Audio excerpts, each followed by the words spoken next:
Hello, guys.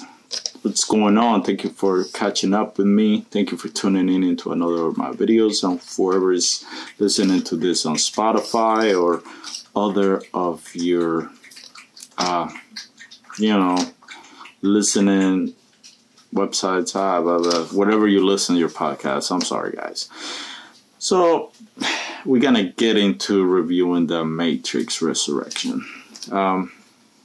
I did not have any expectations for it because I know it's been a long time, around 18, 20 years. I don't really remember 20 years, whatever it was. It was one of the trilogies that actually, to me, changed the world, changed the way how I perceive movies on action, to change the way of so many things. Those action scenes at that time were sick, they were crazy. Nothing will really do better than the first Matrix.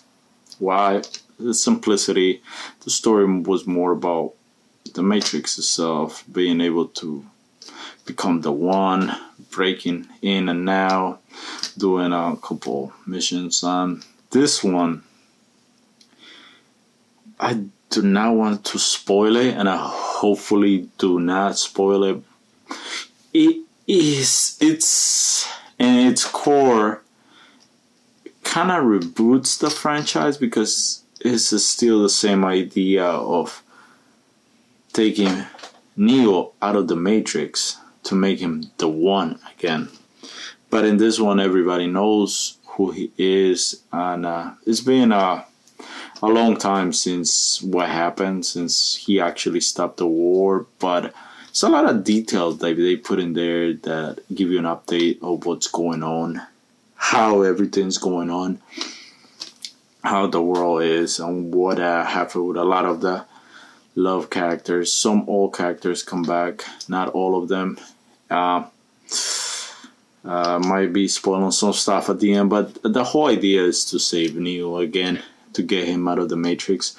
First half an hour, I will say, it's a little tough to digest because you don't really understand what they're trying to do. If you're a fan of the franchise, you don't mind it, but I got a feeling other people are going to get bored and they're going to be like, oh, this. But they do explain a lot of stuff later on why the beginning is what it is. A lot of things change, a lot of stuff doesn't make sense, but towards the end they kind of explain, and they go step by step, and they give you a whole tour of the Matrix, of what's going on, what happened to it, and you're like, oh, okay, so that's why this happened, blah blah blah. A lot of old new characters too, a lot of old characters, like I said, come back that are very important. And let me throw this out there. Are they gonna be able to do another trilogy? I do not know where they stand. I feel they left it open for that, and I feel they're gonna go for it. But at the same time, I don't know if the story will work out. Yes, but at the same time, I don't know. It's very difficult. Once you guys watch it, you'll understand what I mean. The whole idea of the one kind of changes in this one, and it's the Matrix. Don't want to spoil it. It's a new Matrix, new idea, and Neil Patrick Harris has a lot of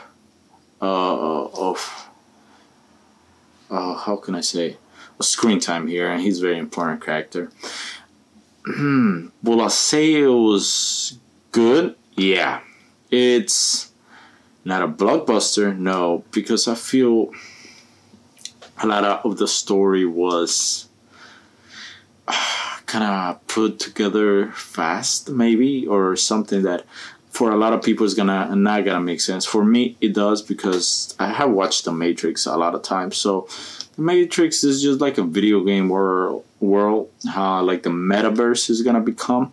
So that's what I can compare. So nothing is impossible. What people are expecting from this movie, I guess, is same feeling in the first one. And no, this is a whole different style, whole different movie. but it doesn't stop it from being an actual good movie, you know. Like I said, maybe because I'm a big fan of the Matrix, kind of like it more than other people. Other people are not gonna understand it, but the whole idea of the metaverse comes to life with this movie of how people are gonna be living their lives in the future. So this is kind of the metaverse in this movie. If you understand the metaverse, it's a lot of stuff that you're gonna understand. Then they open other doors for the Matrix in the sense that they explain that there's more out there than just the Matrix, like in the other movies, but they don't go too deep into it. The action scenes are very entertaining, a lot different than the previous movies. Fighting, I keep saying I don't know why, guys. I apologize, but fighting, it's still entertaining. Do I feel it's more about action? No, I think this movie was about reminiscing about the past movies, bringing that emotion into screen and make the big fans just have a feeling of looking back and nostalgia. That's what I think. Did it work? To me, it did.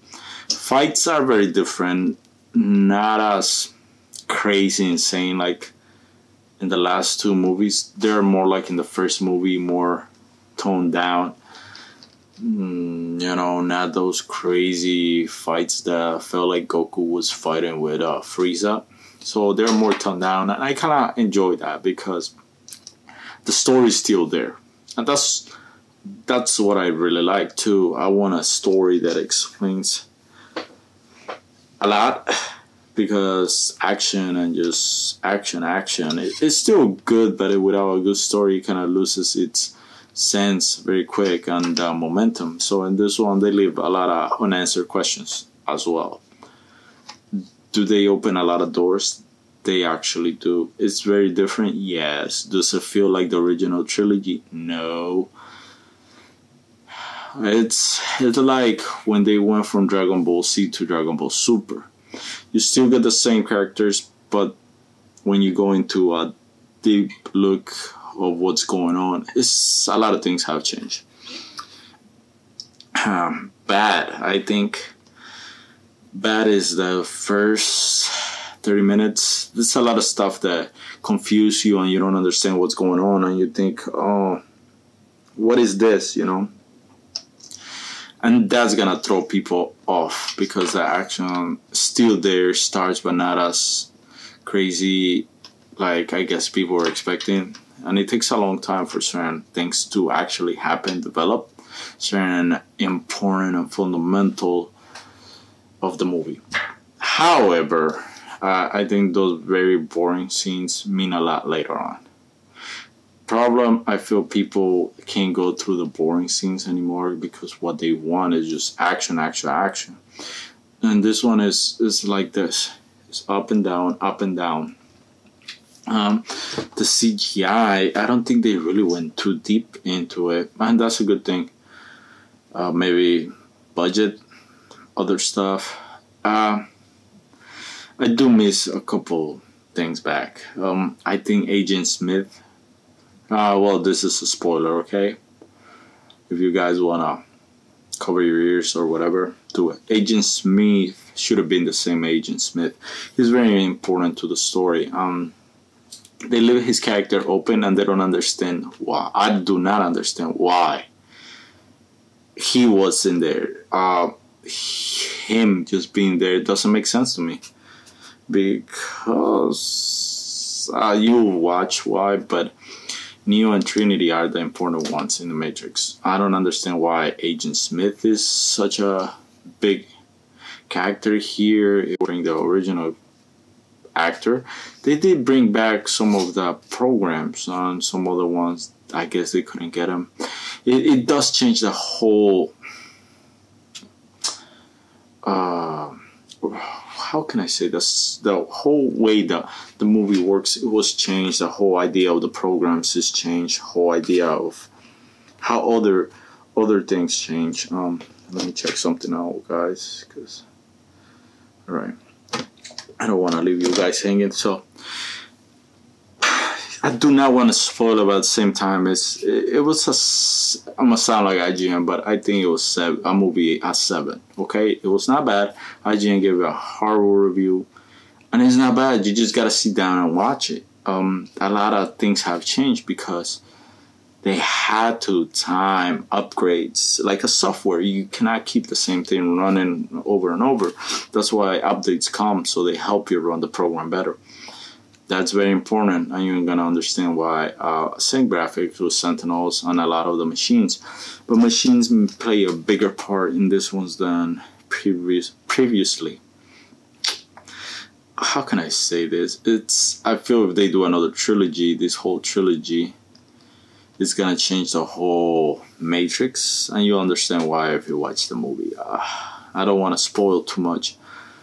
Neil Patrick Harris, his character is very important, and you understand how he is important later on at the end. Okay, a lot of characters from the first one are missing. Morpheus is there, but it's a different Morpheus, and you understand. And it's so complicated, but at the same time, it's so funny, and I don't want to ruin it unless you really want to, and we can have a discussion. But I do think this movie is a fun watch. You should watch it if you're a big fan. And do not have expectations that are too high, because that's what has happened. And it has a lot of story that you should actually pay attention.